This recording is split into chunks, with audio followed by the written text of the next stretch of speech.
Үч этаж болот. Ошол акыркы этажында атайын окуучуларга жатып окуй турган мүмкүнчүлүк болот. Андан сырткары мугалимдердин билимин өркүндөтүү үчүн келген мугалимдерге жатакана сыяктуу болот. Ал эми калган этаждарда ошол биздин класстарда ошол билим лицейибиз өзүнчө жаңы заманбап имаратта билим алып, жогорто мен атап кеткенден да жакшы жетишкендиктерге кийинки жылдардан баштап жете баштайбыз деген терең ишеничтебиз.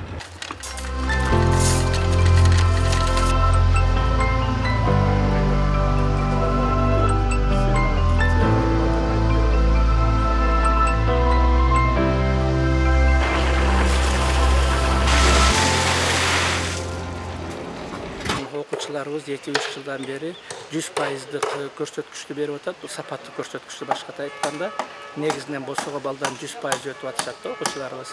Ал эми жалпы 150 балдан өткөнү 70-80%дык көрсөткүчтү берип атат. Ана мына ушундай окуучуларыбыздын ийгилигин көрүп, мына ушул бул турмуштуктагы зарылчылык болуп атат. Ош мамлекеттик университетинин ректораты Татынакай мына ушундай бир чоң мектепти куруп берген атат.